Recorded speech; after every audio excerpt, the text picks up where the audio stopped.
عايزين النهاردة نعمل طبق مكرونة، فقلت جنب المكرونة اعمل ايه؟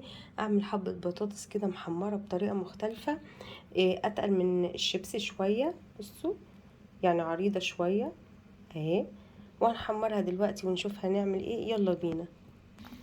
ومعايا زي ما انتوا شايفين يا حلوين، معايا زيت اهو غويط، وهنحط فيه شرايح البطاطس الرفيعة بتاعتنا.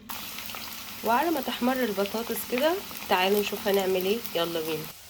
معايا ايه يا حلوين؟ انا معايا حبة كزبرة خضراء مقطعاها، ومعايا بصلاية شرايح بالشكل ده اهي. تمام اهو.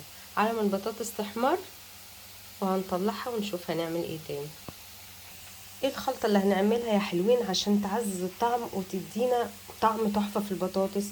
انا معايا معلقتين من الكاتشب، معلقتين من الليمون اهو. تمام. هنزل بايه تاني؟ هنزل بحبة من الملح، هنزل بحبة من البابريكا زي ما انتوا شايفين، وحبة فلفل اسود. تمام. ونقلب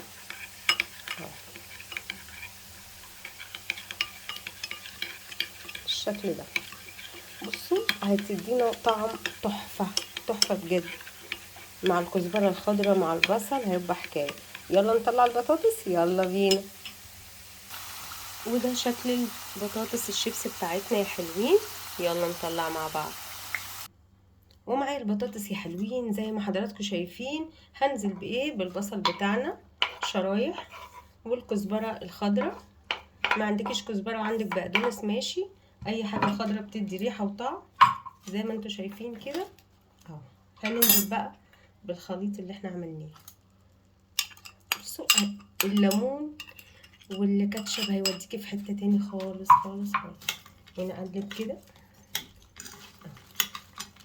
حبيتي تعملي على الفطار طبق تحفة، حبيتي تعمليها على الغداء جنب اي اكلة بتعمليها تحفة جدا، حبيتي تعمليها في العشاء زي ما انا عاملاها كده جنبيها طبق مكرونة حكاية. هاتي بقى فينو، هاتي عيش بلدي وكلي. بصي شكلها عاملة ازاي.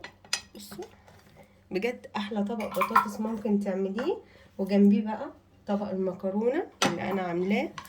بجد تحفة تحفة تحفة يعني. تمام.